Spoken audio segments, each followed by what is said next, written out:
perlu saya bantu, saya hancurkan, saya bantingkan? Iya, yang saya ditipu itu suami mau ngomong. Silakan ngomong. Ibu yang ketipu tadi ya? Iya, Ah, iya Miss. gimana? Mohon petunjuk. Ah, ah, mohon petunjuk ini itu Mbak, Ibu. Gini, boleh buka dikit? Silakan dibuka. Ah, dua tiga hari kemarin lah. Showcase-nya dua hari kemarin. 2 hari kemarin ya saya sih naungin ya istri kan di Hong Kong ini itu Bu. Siap. Nah, terus kalau saya sih di Malang, asli. Siap. Saya di Malang sekarang.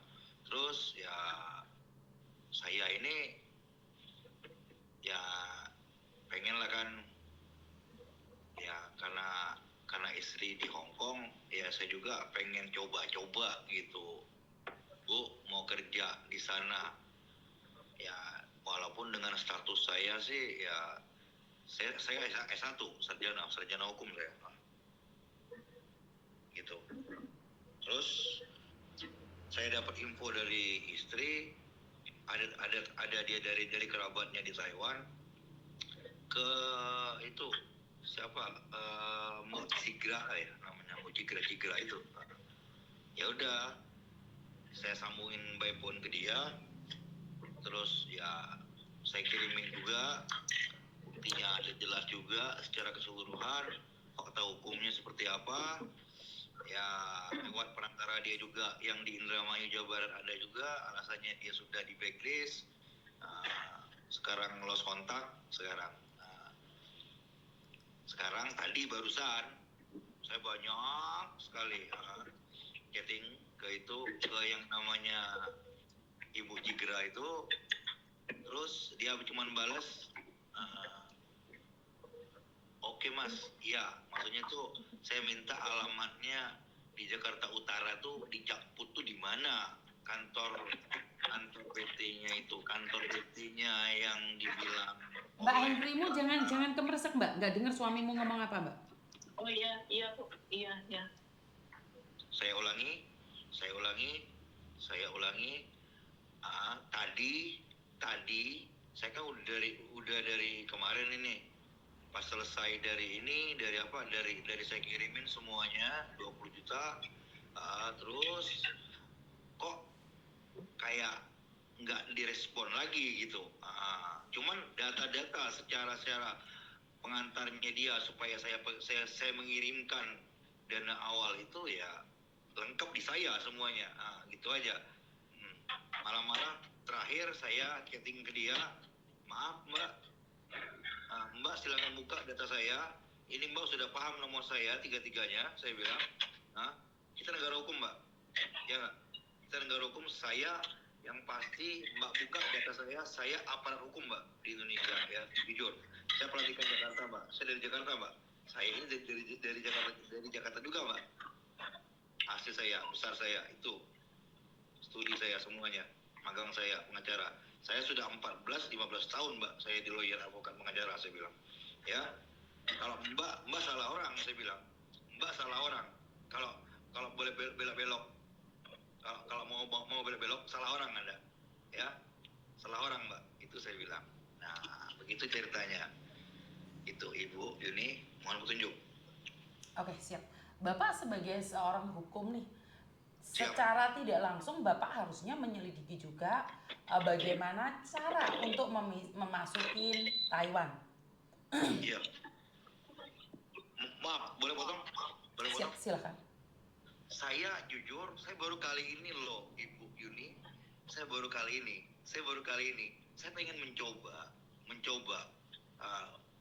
oke lah nggak munah lah, ya, yang pasti mungkin untuk komposit pendapatan kita di perusahaan di Indonesia sama di luar tuh beda lah bagi saya akui itu, dan saya mau memahami seperti apa sih di sana, sambil pengen belajar studi bahasa sana seperti apa gitu. sebenarnya sampai pengennya saya sih di Hong Kong, jujur, karena bini gue di Hong Kong, jujur. Sebenarnya, cuman ya karena laki-laki kayaknya nggak ada respon gitu. Ya udah, ada Taiwan di Taiwan gitu Bu ceritanya. Lanjut dong. Mohon izin sekali lagi. Maksud saya adalah saat Anda ditawarin sebuah pekerjaan di salah satu negara, Anda sebagai orang hukum nih, harusnya kan menyelidiki dulu nih, apakah benar apa yang disampaikan ini, seperti apa dan bagaimana. Otomatis sebagai seseorang yang berpendidikan tinggi harus menyelidiki dulu, tidak menerima mentah-mentah informasi secara langsung dan percaya begitu saja, walaupun istri sendiri, saudara sendiri, keluarga sendiri. Itu yang saya tahu ya. Seperti yang saya sampaikan itu dulu saya berbicara dengan Martin Simanjuntak, di mana sebagai seorang hukum itu akan menyelidiki dulu segalanya, apapun itu. Jadi saya malah penasaran ini, Bapak sebagai seorang S1 apalagi bergerak di bidang hukum, otomatis secara langsung dan tidak langsung, Bapak kan sebelum terjun ke satu tempat dimanapun harus tahu dong keadaannya seperti apa dan bagaimana. Atau searching di Google, Mbok Cikra, siapa sih Mbok Cikra ini? Kan tidak mungkin kita tiba-tiba mengasih uangan seperti itu. Gini Bu, boleh saya sambung? Silakan. Nah, untuk yang Ibu sampaikan tadi, ya, alhamdulillah, ya enggak, saya manut. Mbak, sampean mute dulu Mbak, soalnya aku nggak dengar Mbak. Sampean mute dulu punya sampean. Silakan. Yang pertama, yang Ibu sampaikan tadi, saya mohon banget, terima kasih banyak. Asli masukannya seperti itu.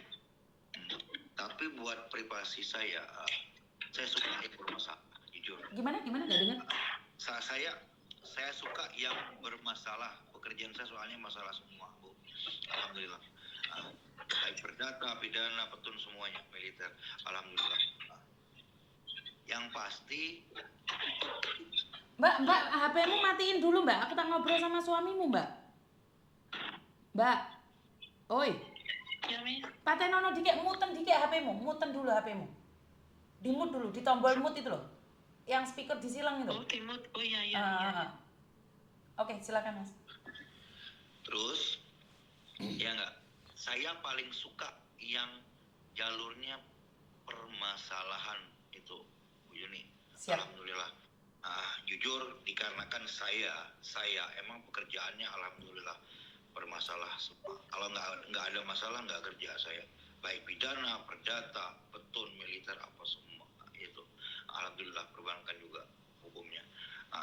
Ini ya kita bukan ngomong tinggi ataupun rendah. Jujur, alhamdulillah saya berusaha ikhlas. Saya berusaha ikhlas 20 juta. Tapi titik kelemahan dan alat bukti saya nggak perlu cari-cari lagi. Ada di saya, saving semua, asli. Ada di saya semua. Baik dari pengantar dia bilang dari tiketnya China Island apa nggak tahu lah, pokoknya dari Jakarta ke itu, dari Soekarno ke itu, kemana, ke Taiwan. Terus saya tanya permasalahan visanya seperti apa gitu. Saya pura-pura bego lah arti kata. Ya nggak. Sebelumnya saya bukan pakai nomor saya yang biasa saya lawyer. Profilnya enggak. Saya pakai nomor ini ke dia. Terus saya tunggu. Emang saya tunggu. Terakhir saya bilang ke dia, ya nggak. Dia cuma balas, saya mau berangkat, ini tiketnya sudah saya beli, ya nggak. Unit saya tinggalin.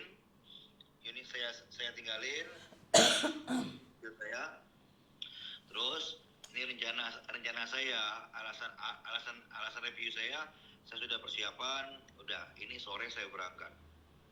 Alasan dia pagi besok dia punya saudara di imigrasi langsung buat paspor katanya. Oke, saya iakan, saya ikut iramanya. Nah, seperti apa? Bisa dibuka kok, ada data semua kok. Kita negara pemerintahan, terbuka semua kok. Saya yang mohon buka nanti ke pihak petinggi bagian media. Pasti kebuka semuanya datanya. Yang perantaranya yang di Indramayu Jawa Barat, yang kata dia sudah di blacklist sama dia, nggak bisa lagi berangkat ke Taiwan karena 5 tahun dia di Taiwan, dia kabur dari jalan. Itu urusan Anda, saya bilang. Saya balikin semuanya. Nah, ke mereka. Terakhir saya chatting rekam suara. Salah orang si Mbak Ibu, saya bilang ya. Jangan belok-belok. Buka data saya, siapa saya. Nomor saya, nik saya jelas semuanya. Saya aparat hukum. Itu aja. Perhatikan saya Jakarta Pusat Mahkamah Agung, saya bilang. Ya, sepengetahuan. Ya. Bukan PT ya, perhatikan saya bilang. Ingat itu. Pengadilan Tinggi, Jakarta Pusat Mahkamah Agung, sepengetahuan saya bilang. Tahun 2011, 2009 saya magang, saya bilang. 15 tahun saya. Saya mau mencari memang. Saya nggak masalah, saya bilang. Coba, kalau emang benar mau belok-belok, ayo saya buat belok banget. Ya, seperti itu saya bilang. Baru inisiatif dari bini istri ini, Bu, ya dia ngontak. Ya thank you banget nih, arahannya sudah saya perkenalan, ngomong sama Bu Yuni kan, alhamdulillah ya seperti ini. Ya makasih banyak. Tapi untuk opening leg itunya nanti ke depan ya insya Allah saya alat bukti sudah lengkap semua saya. Nggak kehapus kok, lengkap masih ada kok. Baik data pengantar dia di Indramayu, yang nama siapa namanya laki-laki itu ada tuh. Terus yang data dia juga ya, dia ngirim masalah tiket, masalah apa, dia ngomong chattingan lengkap semua sih. Salah orang dia. Oke, satu hal. Tapi kan intinya walaupun Anda mengatakan bahwa Anda tahu ikut alurnya, tapi kan tertipu 20 juta itu. Kan pertanyaan saya adalah, kenapa sampai bisa tertipu 20 juta itu loh maksud saya? Ya, tertipu dia 20 juta, ya karena ya yang nama, saya ini lihat orang itu bukan jeleknya loh, jujur. Karena orang itu niatnya baik, itu bagi saya. Itu bagi saya. Saya biasa kok ngayomin orang, membela orang, alhamdulillah. Dengan karakter stekisnya seperti apa ekonomi, tinggi rendahnya, alhamdulillah udah lewat semua sudah saya, alhamdulillah. Saya udah paham semua seperti apa. Saya bisa baca juga karakter seseorang seperti apa. Benar apa kagak? Itu aja. Rupanya dia belok. Nah, kalau dari saya tunggu besok. Saya nyampe sana. Dari saya ini sampai Pasar Senen sana.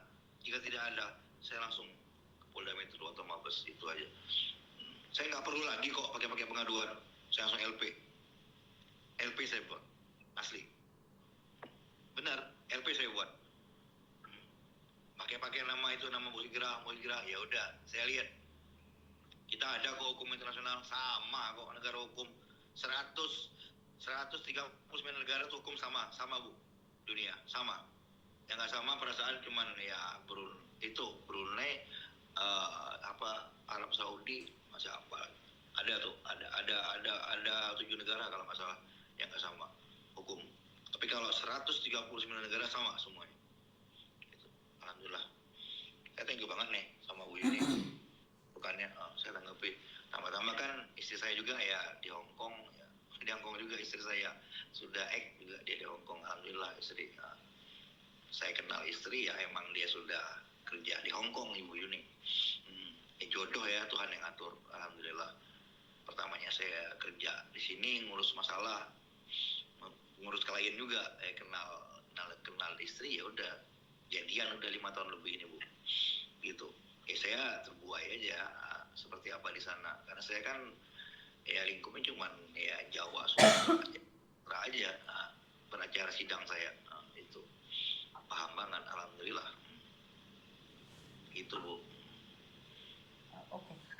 Tapi apakah Anda tahu yang menipu itu adalah benar-benar yang bernama Bu Cikra atau VB dia yang dihack atau seperti apa? Saya paham, itu nggak mungkin bukan dia. Foto dia itu bukan itu. Dan datanya sudah saya lihat, bukan itu. Dia pakai nama itu.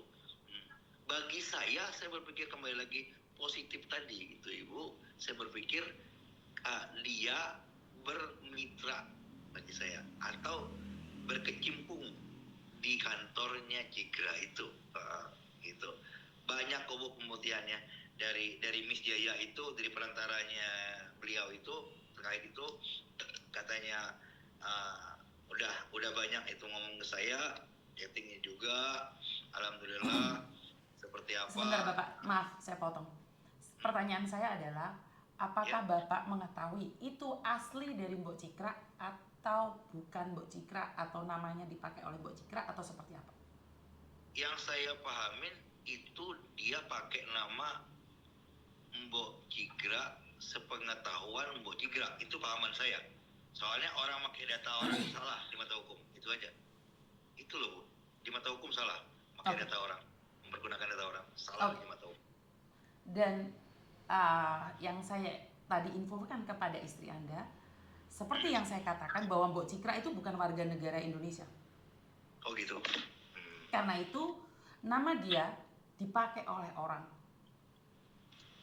Karena itu saya tadi bertanya nih, apakah Anda tahu yang menipu Anda itu siapa?